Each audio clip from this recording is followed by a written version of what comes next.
할렐루야. 오늘은 우리가 맥주감사주일로 한편 영광 돌리고 있습니다. 맥주감사주일은 보리를 첫 추수해서 제사장 앞에 이스라엘 백성들이 드리게 되면 제사장은 하나님 앞에서 그것을 보리단을 흔들면서 요제라는 방법을 통해서 앞에 제사하는 의식이기도 합니다. 이 의식을 통해서 이스라엘 백성들은 첫 추수에 대한 감사와 더불어 앞으로 계속해서 추수되어질 놀라운 은혜들을 기대하면서 하나님 앞에 나아가고 있는 것이죠. 지금은 사시사철 농작물들을 추수하고 있기 때문에 이때가 추수한 때입니다 이렇게 하는 것이 의미가 없지만, 사실 절기가 왜 존재합니까? 바로 그 의미를 되새기고 또 우리 현대인의 삶 가운데 또 우리 신앙의 가운데 그걸 재해석하기 위해서 절기가 존재하는 것이죠. 한국교회 안에서는 이 맥주 감사주의를 어떠한 의미로 재해석하면서 기리고 있습니까? 바로 전반기 때 지난 6개월간 하나님께서 어떠한 일을 행하셨는지를 돌아보고 다시금 하나님 앞에 나아가면서 하나님께서 우리와 함께 하셨습니다 감사하면서 후반기도 주님 앞에 우리 삶을 내어드립니다, 나의 삶을 책임져 달라고 고백하는 시간이 바로 맥주 감사주일입니다. 지난 전반기 동안 우리는 많은 것들을 경험했습니다. 정말 어떤 분이 저한테 인터넷상으로 예배를 몇 번 드리다 봤는데 화면을 보니까 한 10년 더 늙어 보인다고 그렇게 얘기를 하더라고요. 이게 좋은 의미인지 저는 좋게 받아들였습니다. 연륜이 있다라고 저는 받아들였는데 여러분 어떠신지 모르겠어요. 다들 지난 전반기가 6개월이 거의 6년처럼 느껴지신 분들도 많이들 계실 것입니다. 참 쉽지 않은 시간들을 보냈죠. 제가 최근에 한 성도님하고 통화하면서 병원에서 일하시는 분인데 나오고 싶어도 못 나오시는 분이더라고요. 병원에서 말리면서 교회 나가면 안 된다고, 교회 나가면 병원을 그만둬야 되는 상황까지도 이렇게 협박하면서, 그래서 나오고 싶은데 나오지 못하고 온라인으로 예배를 드리고 있어서 너무나 마음이 아프다고 그러시더라고요. 또 우리 사모님 중에 한 분이 학교 선생님이신데 학교에서도 가급적이면 교회 나가지 말라고 막 그렇게 이야기를 해서 참 힘들어하는 분이 계셔서 함께 기도했었습니다. 아이들은 어떻습니까? 온라인 교육으로 인해서 일주일에 한 번 또한 일주일에 짤막한 시간만 학교를 가고 나머지는 다 집에서 보내고 있기 때문에 또 부모님과 여러 가지 답답하고 또 스트레스가 쌓이고 하면서 티격태격하면서 참 쉽지 않은 6개월을 보낸 우리 아이들 또한 부모님들이 계시더라고요. 워킹맘들도 마음껏 예전에는 학교 가고 또한 여러 가지 그 시간들을 활용했었는데 지금은 집에만 있으니까 이것이 회사를 나가도 너무나 불안하고 또 아이들을 어떻게 케어해야 되는가가 정말 숙제인 부모님들 계시고, 또 회사 끝나고 집에 오자마자 또 아이들을 케어하기 때문에 정신없이 살아가고 있다라고 고백하는 분들도 계시더라고요. 이렇게 척박하고 메마른 시기 속에서 정말 분주하고 정신없이 지난 6개월 동안 우리가 보냈다면 오늘 맥주 감사주의를 기점으로 해서 다시금 우리를 좀 돌이켜보고 내가 제대로 길을 가고 있는가, 내가 하나님의 은혜 가운데 거하고 있는가, 나에게 주신 감사의 제목들이 무엇이 있는가 다시금 깨닫게 되기를 소망합니다. 사람들은 기적을 경험하면 감사할 수 있을 것 같다라고 생각합니다. 소원이 이루어지고 대박을 경험하면 감사할 수 있을 거다라고 생각을 합니다. 정말 그렇습니까? 그럴 수도 있고 그렇지 않을 수도 있습니다. 전 여러분과 함께 오늘 누가복음 말씀 17장의 말씀을 함께 나누고자 합니다. 사실은 이제 순서대로 가다 보면 이제 지금은 누가복음 초반부에 7장이나 8장에서 본문을 정해야 될 텐데 17장으로 갑자기 뛰어넘었어요. 제가 사실은 오늘 맥주감사주일이어서 이제 감사에 대한 본문들을 정하다 보니까 다른 성경의 본문을 정할 수도 있지만 우리가 계속해서 누가복음을 강해 시리즈로 나가지 않습니까? 그래서 누가복음 안에는 감사에 대한 이야기가 없을까 찾아보다 보니까 이 17장에 정말 여러분과 나누고 싶은 말씀이 발견이 되어지더라고요. 오늘 본문도 치유 사건에 대한 부분들입니다. 우리가 계속해서 치유 사건을 보았습니다. 근데 치유 사건 하나하나마다 의미들이 있어요. 단순히 예수님이 병자를 치유하셨다 거기서만 끝나는 것이 아니라 그 앞뒤 문맥을 보고 이 본문에서 강조하고 있는 내용들이 있어요. 가령 저번 주에 같은 경우는 손 마른 자를 치유하시는 예수님의 모습이 나오지 않습니까? 근데 언제 치유하세요? 안식일에 치유합니다. 안식일의 의미를 재정립하시는 예수님이 등장하시는 것이죠. 안식일에 치유의 역사가 드러나야 되고 예수님이 우리 가운데 우리를 회복시켜 주시고 우리의 상한 마음을 다시금 일으켜 주시는 놀라운 날이 안식이라는 것을 드러내기 위해서 안식일에 손 마른 자를 치유하시는 예수님의 손길을 우리는 저번 주에 발견했습니다. 오늘 본문은 좀 다른 각도에서 여러분과 함께 나누고자 합니다. 맥주 감사 주일날 감사에 대한 주제를 여러분과 함께 나누고자 합니다. 오늘 본문에는 기적을 경험하고도 감사의 자리로 나아간 자와 그렇지 못한 자들이 등장합니다. 그들은 모두 공통점이 있었어요. 바로 나병 환자들이었어요. 오늘 본문에 나온 나병 환자들은 세상으로부터 다 하나같이 버림받은 자들이었죠. 당시 요세푸스라는 그 유대인 역사가가 있었는데 당시 사정들을 기록을 하면서 당시 나병 환자들은 시체처럼 여겨졌다, 죽은 자처럼 여겨진 자들이 바로 나병 환자들이었다라고 그는 기록하고 있습니다. 그래서 나병이 걸리면 이제 죽었구나 생각했던 시기가 바로 그때였죠. 그들은 가족들조차 만날 수 없을 정도로 격리되어 있어요. 격리라는 단어가 지금은 너무나 우리에게 익숙하게 들립니다. 코로나로 인하여서 자가 격리에 들어갔다. 또한 코로나 때문에 어쩔 수 없이 그 병원에 격리되어 있다. 뭐 이런 것들을 심심치 않게 들을 수 있지 않습니까? 똑같은 이치입니다. 당시에도 나병이 퍼질 거라 생각을 하고 또한 부정한 자들이라 생각을 했기 때문에 그들을 철저하게 격리시켰어요. 이스라엘 공동체, 유대인 공동체에서는 그들 진영 바깥으로, 마을 바깥으로, 그들이 살만한 예루살렘 바깥으로 그들을 쫓아내고 그곳에서 그들을 격리시키고 밀폐된 공간에서 그들은 살아가야만 했습니다. 그 안에는 유대인이나 이방인이나 구분이 없었어요. 모두가 한데 어울려져 살고 있었던 것이죠. 그리고 그들은 거기서 평생 낙인이 찍혀서 여러 가지 고통 가운데 머물러 있었던 것이죠. 누구를 만나고 싶어도 만나지 못하고, 뭐 어디 돌아다니면서 여행하고 싶어도 여행하지 못하고 거기에 머물러야만 했던 것이죠. 그때 예수님이 그 마을을 지나가시게 돼요. 예수님의 의도적인 발걸음이었죠. 12절 말씀입니다. 한 마을에 들어가시니 나병 환자 10명이 예수를 만나 멀리 서서, 10명이라는 많은 우리의 나병 환자들이 멀리 서서 예수님을 바라보면서 있는 거예요. 그곳은 정상인이 들어올 수 없는 곳인데 예수님은 아랑곳하지 않고 그들에게 긍휼을 베푸시려고 그 자리로 들어가신 것이죠. 그리고 멀리 서서 큰 소리로 외치는 거예요. 13절이죠. 예수 선생님이여 우리를 불쌍히 여기소서. 예수님께 소리를 치면서 그들은 예수님 앞에 긍휼을 구하고 있습니다. 낫게 해달라는 거예요. 낫게 해달라는 거예요. 그들은 소문을 들었겠죠. 누가복음 5장에 보면 이미 한 나병 환자를 예수님은 치유하신 내용이 들어가 있어요. 그리고 예수님이 세례 요한을 향해서 나는 나병 환자를 치유하러 왔다. 누가복음 7장에 보면은 나병 환자가 깨끗함을 받았다라고 증거하면서 예수님이 이 땅 가운데 오신 메시아라고 증거하는 내용이 남겨져 있어요. 그들 모든 것들을 그것을 다 들었을 거예요. 야, 예수님이 오면 우리는 하나님 나라를 경험할 수 있을 거야. 치유의 역사를 경험할 수 있을 거야. 근데 예수님이 정말 오신 거예요. 그래서 지금 이 기회다라고 생각해서 예수 선생님이여 우리를 불쌍히 여기소서 하면서 고백하면서 소리질러 나가고 있어요. 예수님은 그 절박한 소리를 들으셨죠. 그리고 그를 바라보시면서 그들에게 어떤 은혜를 주십니까? 14절입니다. 같이 한번 읽어볼까요? 14절 시작. 보시고 이르시되 가서 제사장들에게 너희 몸을 보이라 하셨더니 그들이 가다가 깨끗함을 받은지라. 레위기 13장에 보면 그 나병에서 깨끗함을 받은 자든 나병에서 치유함을 받은 자면 누구한테 보여서 확인증을 받아야 됐냐면 제사장한테 보여줘야 됐어요. 그래서 예수님은 그들에게 제사장한테 가봐라. 아직 깨끗함을 받지 않았는데도 불구하고 먼저 선포를 하세요. 그들이 믿음을 가지고 나아가죠. 그리고 그 길을 가다가 깨끗함을 받게 됩니다. 저는 이 모습을 보면서 예수님 앞에 부르짖는 자들에게는 놀라운 응답의 길이 열리는구나. 예수님 앞에 간구하는 자들에게는 분명히 예수님은 우리 기도 가운데 응답해 주시는구나. 이 사실을 알게 되었어요. 이것이 단순한 사실인데, 이것은 우리가 끊임없이 이야기하는 사실인데 우리는 사실 그 사실을 잊어버려요.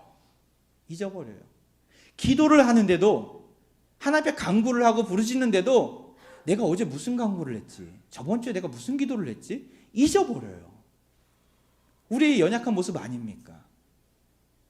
내가 어제 무슨 기도를 했는지, 어떤 기도를 하나님 앞에 드렸는지 잊어버려요. 그런데 놀라운 것은 하나님은 기억하신다는 거예요.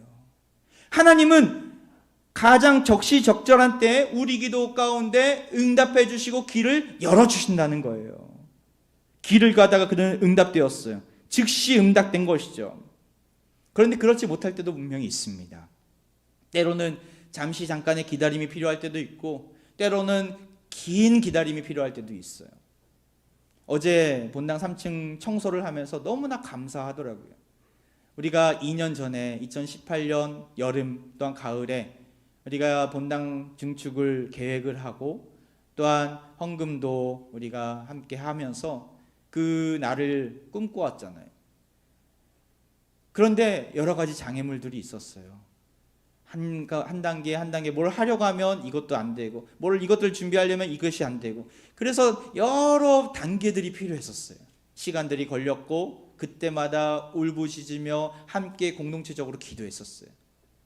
그리고 나서 또한 증축이 시작이 됐잖아요. 그런데 코로나 시기가 맞이하게 되면서, 코로나 시기가 다가오면서 이것을 해야 되나 말아야 되나, 어떤 상황 가운데 일어날지 아무도 모르는 가운데 당회에서 한마음으로 연합해서 하자, 믿음으로 담대하게 나아갔잖아요. 그리고 나서 모든 것들이 일사천리로, 물론 그 안에서도 여러 가지 해결해야 될 부분들이 많이 있었어요. 행정적으로 준비를 해야 되는 부분도 있었고, 또한 건축을 하다 보면 또 여기 미비된 거 저기 미비된 거, 이것들을 보완하고 건축 위에 들어가야 될 또 시간들이 많이 요구가 됐어요. 이러한 것들을 통해서 우리는 같이 기도했어요.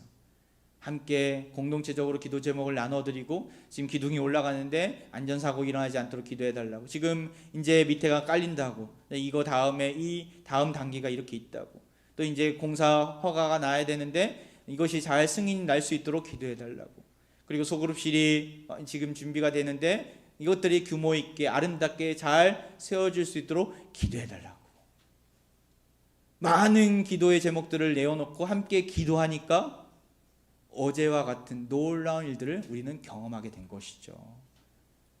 하나님은 하나님의 때에, 가장 적시적절한 때에 그 기도의 길을 열어주십니다. 응답의 문을 열어주십니다. 우리는 나약해서요, 우리는 무지해서요, 그 때가 돌아오지 않으면, 그 즉시 이루어지지 않으면 마치 하나님이 거절하셨구나, 하나님이 안 들어주시는구나 착각하잖아요. 이것은 우리가 생각하는, 우리가 착각하는 모습일 뿐이지 하나님은 그러한 분이 아니십니다. 아직 때가 안 되었을 뿐이지 우리의 기도 가운데 반드시 응답해 주시고 더 좋은 길을 열어주시고 하나님의 놀라운 그 계획 가운데 우리를 동참케 하십니다. 여러분, 이러한 믿음을 가지고 우리는 기도해야 합니다. 10명의 나병 환자들은 절박한 심정으로 하나님 앞에 나아갔습니다. 그리고 그 기도 가운데 응답받습니다. 여러분, 우리 인생 가운데 어떤 문제가 있습니까? 말 못할 고민들이 있습니까? 또한 여러 가지 힘든 일 때문에 헉헉대면서 기도조차 잊어버린 삶을 살고 계십니까? 요청하십시오. 기도 요청하셔요. 가정계 식구들에게, 믿는 분들에게 기도 요청하셔야 돼요. 우리 공동체적으로 또한 가장 총무님 통해서 이제 기도 요청이 들어오면 그냥 단순히 그냥 목회자들만 기도하지 않아요. 우리 월요일날 권사기도회도 있고, 수요일날 오전에 중보기도팀들이 또 사역을 하고, 또 저녁 때 수요 집회 때 급한 기도 제목들이 있다면 환우들을 위해서 함께 기도하고, 또한 예배 1, 2, 3부 매 예배 시간마다 지금도 위해서 중보기도팀이 기도하고 있어요. 근데 교회 예배만, 또 행사만을 기도하지 않아요. 급한 기도 제목이 있는 환우들을 위해서 그분들의 이름을 불러가면서 기도하고 있어요. 오늘 일부에 어떤 최근에 이제 암 수술을 받고 오신, 오랜만에 오신 우리 성도님이 계셨어요. 근데 그분이 고백하시더라고요. 이렇게까지 그냥 건강하게 벌써 한 달 전만 해도, 한 달 반 전만 해도 쉽지 않았는데 막상 이렇게 수술을 받고 또 이렇게 회복되는 그런 과정 가운데 하나님이 도우셨다고, 하나님이 기도해 주셨다고, 하나님이 우리 기도 가운데 응답해 주셨다고, 많은 성도들이 그를 위해서 기도해 주니까, 나를 위해서 기도해 주니까 여기까지 오게 되었다고 고백하시더라고요. 너무나 감사한 일이죠. 여러분, 기도의 힘을 잊지 마시기 바랍니다. 중보의 기도의 힘은 대단하고 강력합니다. 여러분들이 기도해야 될 부분들이 있다면 여러분들 정말 가정총무님을 통해서 우리 교회 측에, 교회에 요청하시기 바랍니다. 그러할 때 하나님께서는 반드시 그 문제를 해결해 주시고 반드시 응답해 주실 것입니다. 다시 본문으로 돌아가서 우리가 놓치지 말아야 될 한 가지 사실이 있어요. 바로 응답받고 나서의 모습이라는 거예요. 응답받고 나서의 모습이 어떠하느냐는 거예요. 10명 모두 큰 소리로 부르짖으며 살려달라고, 불쌍히 여겨달라고 외쳤어요. 나음을 입고 즉시 제사장에게로 달려갔습니다. 제사장으로부터 치유받았다는 도장을 꽝꽝꽝 받기 위해서였죠. 그것을 받는다면 다시 가족들에게 돌아갈 수 있는 길이 열리는 것이죠. 너무나 기쁜 소식이었어요. 뒤도 안 돌아보고 나아갔어요. 딱 한 명만 빼고 말입니다. 딱 한 명만 뒤를 돌아봤어요. 그는 나음을 입었을 때 뒤를 돌아보고 주님께로 나왔습니다. 15절 16절이에요. 같이 한번 읽어볼까요? 15절 16절 시작. 그 중에 한 사람이 자기가 나은 것을 보고 큰 소리로 하나님께 영광을 돌리며 돌아와 예수의 발 아래 엎드려 감사하니 그는 사마리아 사람이라. 그가 무엇을 합니까? 예수님께 나와서 큰 소리로, 앞에서도 큰 소리가 나왔어요. 앞에서는 우리를 살려달라고, 우리에게 긍휼을 베풀어 달라고, 불쌍히 여겨달라는 큰 소리였어요. 근데 뒤에 큰 소리는 겨울을 달리하는 큰 소리였어요. 바로 이 사마리아 사람 혼자만의 큰 소리였는데 무슨 큰 소리였어요? 하나님 앞에 영광을 돌리는 찬양의 소리였죠. 그리고 나서 어떤 소리 모습이었어요? 16절에 보면 발 아래 엎드려 예배하는 장면, 예배하면서 감사하니. 감사라는 이 단어에 여러분 정말 밑줄을 쫙쫙 그어야 돼요. 우리는 감사하니, 이거는 헬라어 용법상 지속적이고 반복적이고 계속적으로 감사했다라는 의미가 담겨져 있어요. 한 번 감사하고 끝난 것이 아니에요. 등을 돌린 것이 아니에요. 감사합니다 주님, 감사합니다 주님, 감사합니다 주님. 나의 인생을 이렇게 살려주시고 나에게 새 생명을 주시고 나를 여기까지 인도하셨음에 감사합니다 주님. 끊임없이 감사를 외치는 그의 찬양의 소리가 담겨져 있는 표현입니다. 예수님은 그의 믿음을 보시면서 어떻게 인정하십니까? 18절 19절에 이 이방인 외에는 하나님께 영광을 돌리러 온 자가 없느냐 하시고, 유일한 이방인이었는데 그가 하나님께 영광을 돌리러 그만이 왔던 것이죠. 19절 같이 읽어볼까요? 시작. 그에게 이르시되 일어나 가라, 내 믿음이 너를 구원하였느니라 하시더라. 그의 모습을 보면서 유일한 이방인이었던 이 사마리아 나병 환자가 진정한 믿음을 소유했음을 예수님이 인정하신 거예요. 그의 믿음의 증거가 어떻게 표출된 거예요? 감사로 표출되었기 때문에. 다른 사람들은 감사하지 않았어요. 그런데 오직 그 이방인인 더 하층민이고 볼품 없는 그 자가 하나님께 영광을 돌리면서 예수님 앞에 감사하면서 나왔다는 것이죠. 그래서 그에게 주어진 은혜가 무엇이었어요? 육체적인 구원뿐만 아니라 영혼의 구원, 영생의 기쁨, 천국의 소망을 그에게 주셨다는 거예요. 할렐루야. 감사하는 자들에게 이러한 은혜가 있다는 거예요. 우리는 믿음 있는 자다 그러면 큰 소리로 부르짖는 데만 열중을 합니다. 주님! 외치는 데만 열중합니다. 물론 외쳐야 되고 우리가 부르짖고 절박한 심정으로 나가야 돼요. 그런데 중요한 것은 하나님께서 응답하셨을 그 순간에 이 사람이 믿음 있느냐 믿음이 없느냐가 어디서 갈림길에서 갈라집니까? 바로 감사로서 갈라진다는 거예요.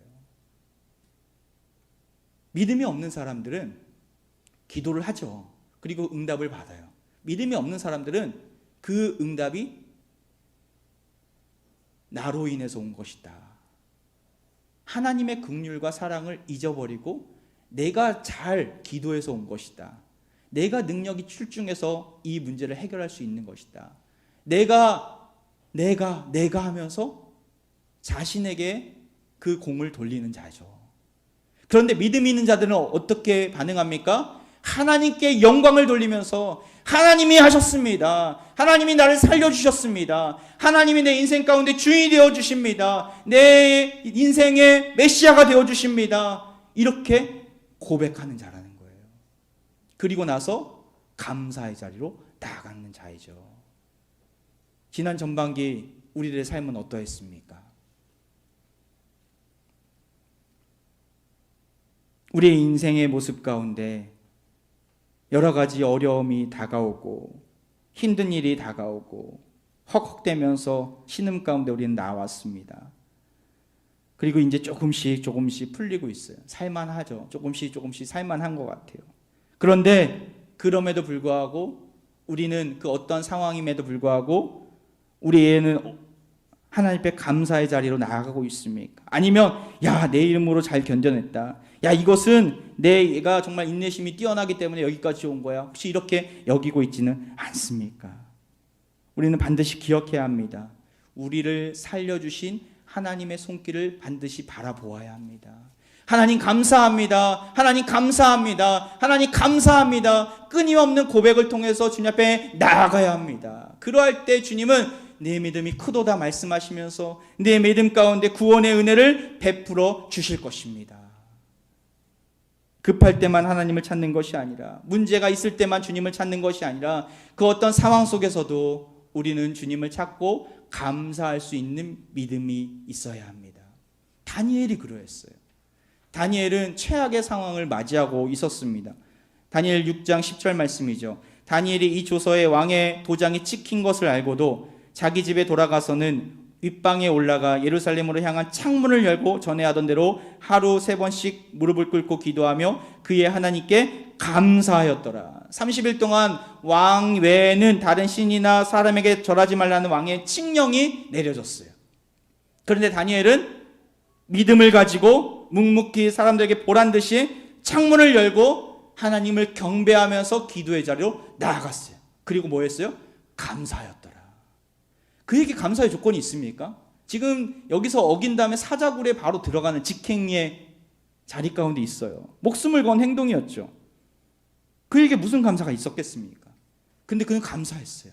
추측건대 그는 하나님, 내가 이런 상황 속에서도 믿음을 가지고 담대하게 주님을 찾고 부르짖을 수 있는 담대함을 주셔서 감사합니다. 이렇게 기도의 자리를 지킬 수 있어서 감사합니다. 이렇게 예배하며 하나님을 만날 수 있어서 감사합니다.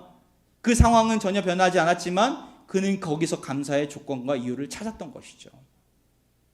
그는 믿음이 있었어요. 하나님이 함께 하신다는 믿음을 가지고 그 위기를 기도하면서 돌파해 나아갔던 것이죠. 우리에게도 이러한 믿음이 있기를 소망합니다. 우리 삶의 형편이 아직까지 변하지 않는 것처럼 보이고 또 아직까지 하나님의 약속이 이 땅 가운데 임하지 않은 것처럼 보이질지라도 그럼에도 감사하며 하나님의 품으로 인도하신 것에 감사하며 이렇게 맥주 감사 주일날 주님의 품으로 인도하신 것에 감사하며 주님을 찬양하는 우리 모두가 되길 소망합니다. 그러할 때 우리에게 믿음도 주시고 구원의 길을 열어주시고 이 땅에서 하나님의 놀라운 응답의 문을 맛보게 될 것입니다. 이 땅에 주어진 모든 것들은 선물입니다. 재산, 학벌, 직장, 자녀, 건강, 지위, 내가 잘나서 얻은 것이 아니죠. 내가 잘나서 얻은 것이 아니에요. 지난 세월 6개월 동안 삶을 볼 때 우리는 막대기와 같은 자였고 때로는 의심과 불안함과 초조함과 나약함이 많이 소출이 되었었어요. 그럼에도 불구하고 주님은 여전히 우리를 붙잡고 계시고 여기까지 인도하셨습니다. 이 모든 것은 하나님의 은혜인 것이죠.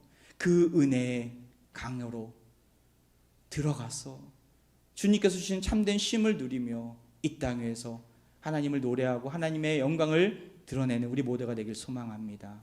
맥주 감사주의를 감사로 보내면서 주님을 찬양하고 정말 주님께서 주어주신 그 구원의 은혜를 만끽하는 우리 화평의 신실한 백성들 되기를 주의 이름으로 축원드립니다.